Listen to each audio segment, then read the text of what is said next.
Mr. Shyam Tendulkar, the chairman for this evening's program, and he's also the president of the Nepal chapter of the SAARC Journalists Forum.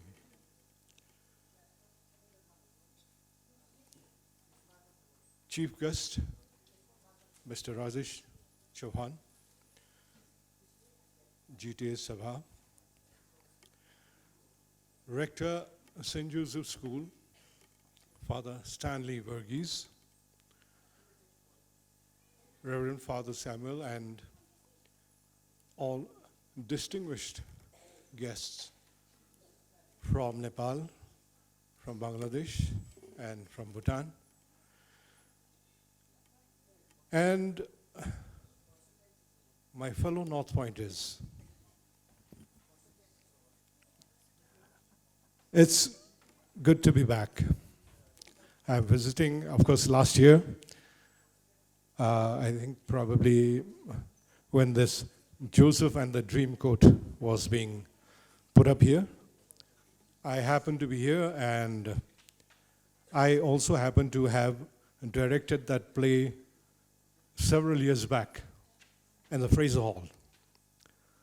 Several musicals and, direction of plays was one of my favorite pastimes in North Point.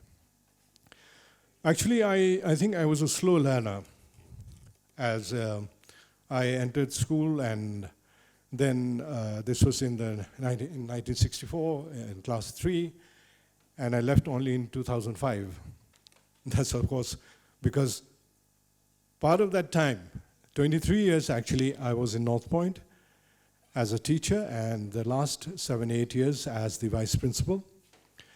And I recall, though Father Stanley has requested me to keep this a bit short, I would like to share with you something.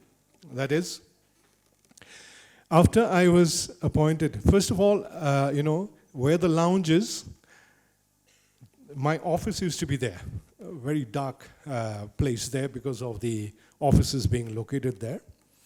And before me, several years there was, in fact, my mentor and teacher, a very, very well-known personality, a very excellent teacher, Mr. Morris Banerjee, used to use that office as the assistant headmaster.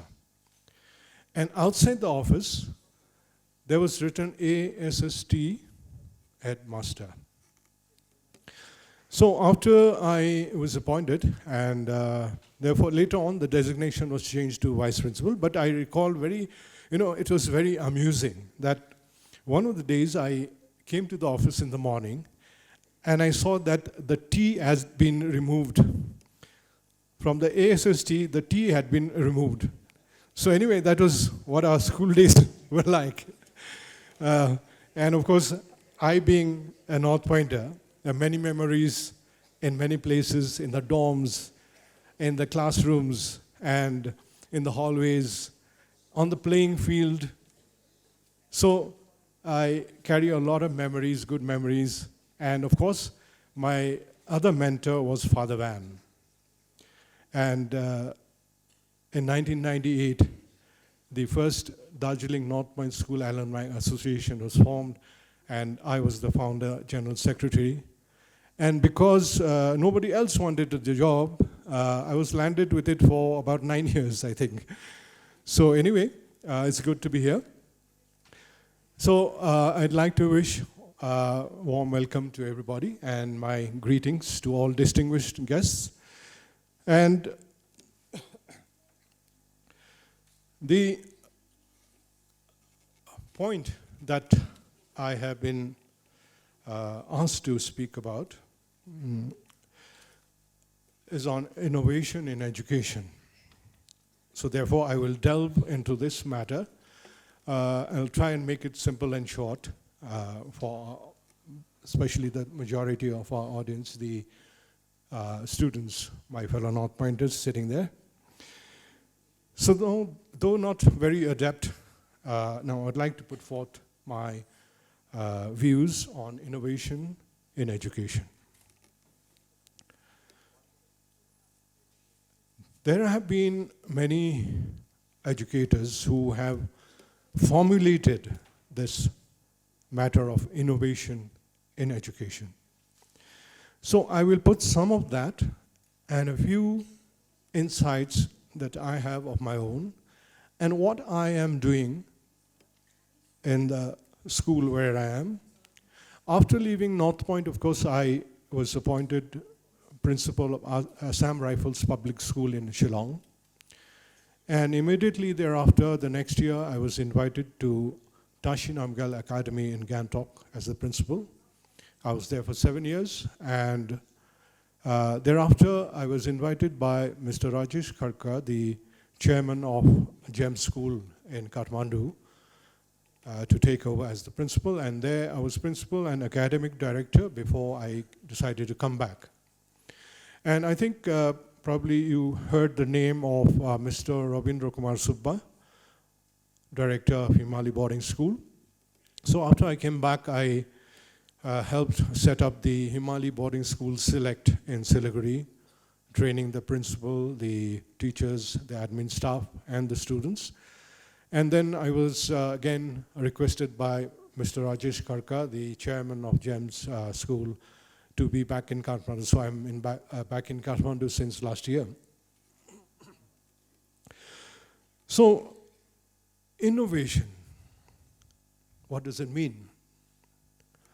Innovation is a new way of doing things, something, and bringing about a certain change in the way we do things, and also not only the process, but the idea of using something.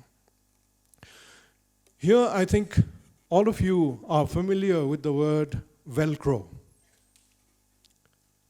All of you familiar with the word Velcro? You have it on your person in many different forms, right? The thing that you attach on the shoelace, your jacket, anywhere, and which brings a rasping sound when you take it out, that's Velcro, okay? George de Mestral, a Swiss engineer, while taking a walk in the mountains, and he took a long walk and he was resting at a place, and he noticed that on his pants and on his dog's fur, there were cockleburs stuck to that. In Nepali, we call that kuro. It's not the sharp spear grass, but it is the rounder one. And therefore, he got to thinking, how is it sticking to this cloth and to the dog's fur? So, he started doing research. He was an engineer. He started doing research. He looked at it very closely. He saw the components of it, and it took him 14 years to come out with this product called Velcro. It comes from two words, velour. Velour is actually velvet. You know, it's a furry, soft type of cloth, all right? And crochet. You know that the ladies have a needle with a small hook at the end by which they do the strings, thread is made into patterns. So velour and crochet needle, right? So from that came the word Velcro. Now what I'm trying to get at is crochet and Velcro. So he found that on the cocklebur, there were small hook-like structures, and the fur-like structure on the velvet had loops. So that's how it was getting stuck. And now, he patented that, and it's used in so many products. All of you are aware of that.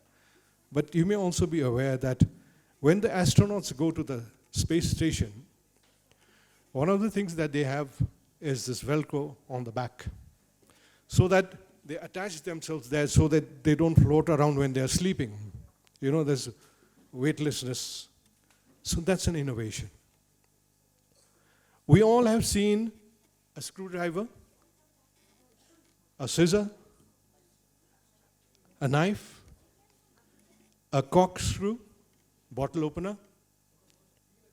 Would it be possible to have all that in one device?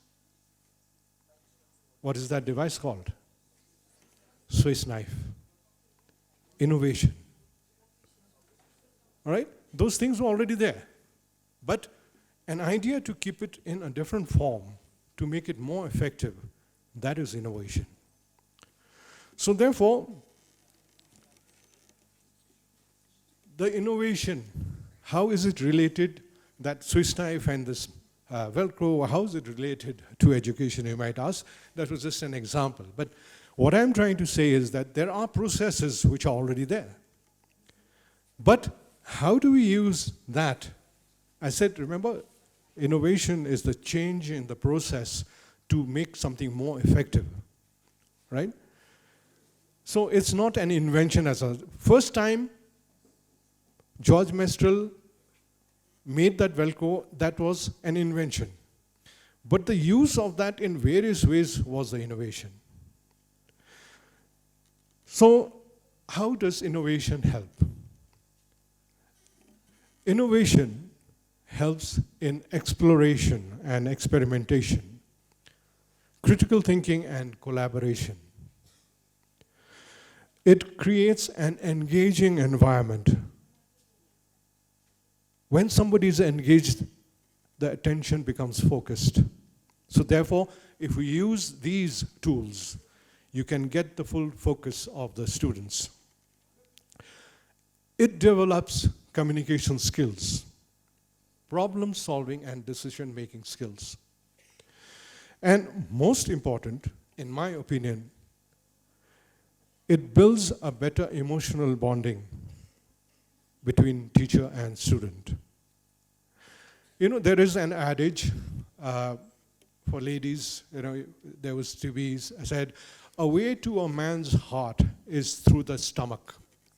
That is, if a lady was able to cook very nice food, she could win the heart of a man. Now, I'd like to paraphrase that. And a way to the student's mind is through their heart.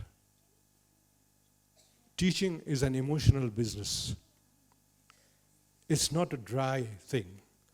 So if you're able to bond emotionally with the students, learning will become much more better. It's an innovation. And I'm sure all of us sitting here, every person sitting here will agree with me. There might have been some times in your school life when you didn't like the teacher, you didn't like the subject. Yes or no? So therefore, the bonding which happens also helps in the learning process. So therefore, in order to have the students' full attention and to guide them to learn properly, an emotional bonding will be very essential. Technically, there are 4 main categories for innovative teaching. And I'll very briefly go through it. First one is project-based innovation, right? So the project-based brings about, first of all, of course, when there's a project, you have to identify what you're going to do. And then you have to plan.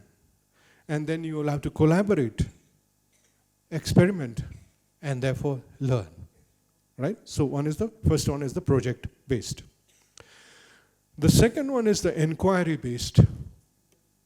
And here, we need to formulate questions. There are basically 2 types of questions. The LOTS questions, L-O-T-S, that's lower order thinking skills, where you will just say what is 2 and 2 and then get 4, that's just a recall. But when we go in for HOTS, or higher order thinking skills, then we have to change the format of that question.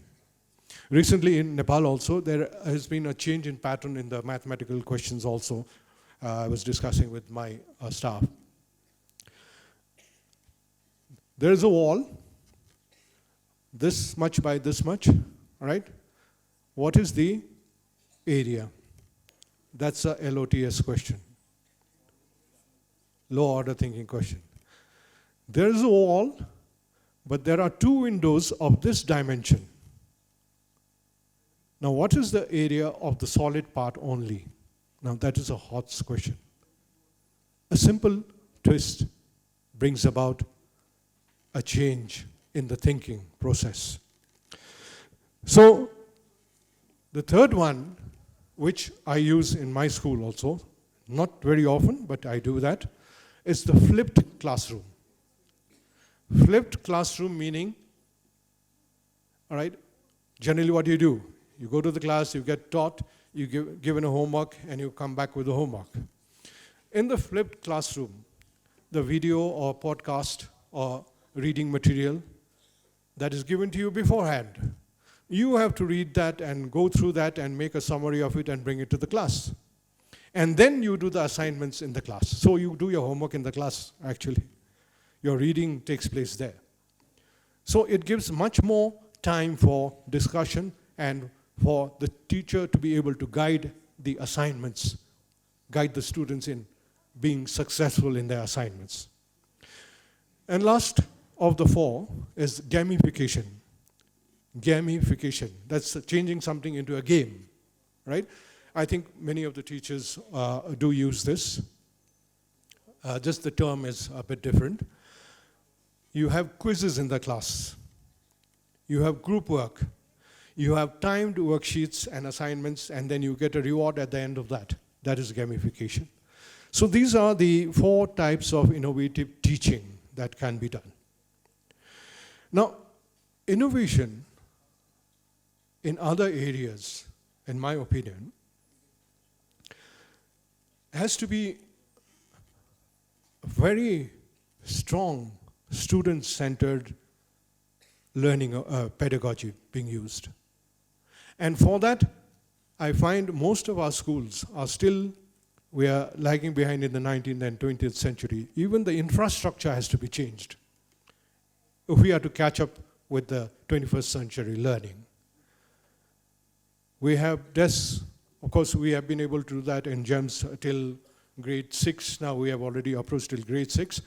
The furniture itself has to be changed if we want to have group work, collaboration, and presentation. The use of ICT, the use of multimedia, the use of projects and resources, that has to be changed. And therefore, we are making that change.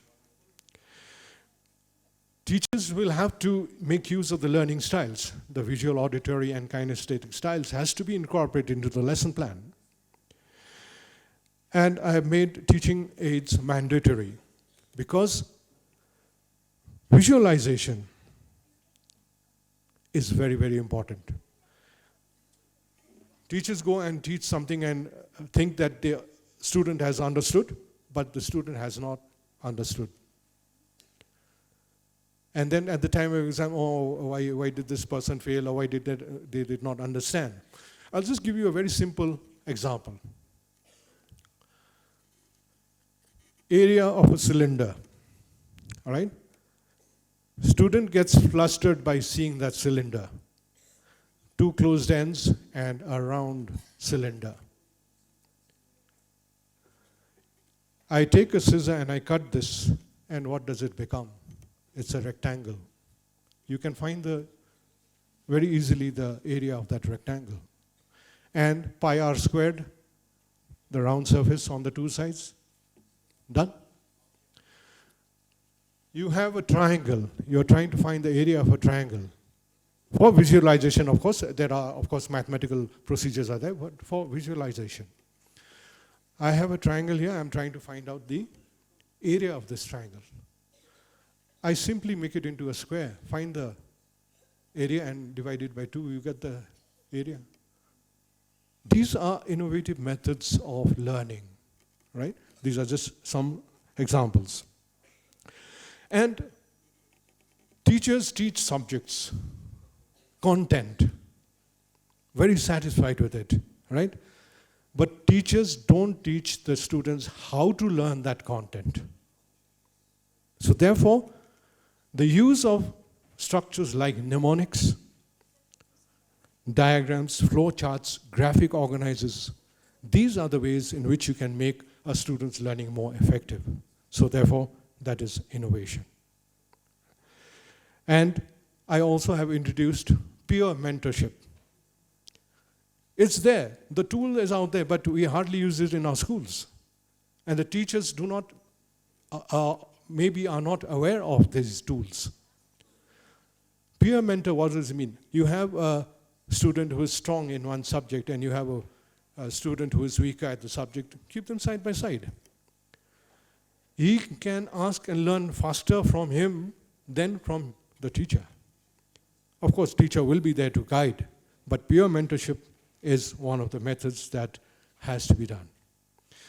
And most important of all, you may be the most brilliant mind, know the content by heart, but if you do not know how to deliver it, then everything is lost.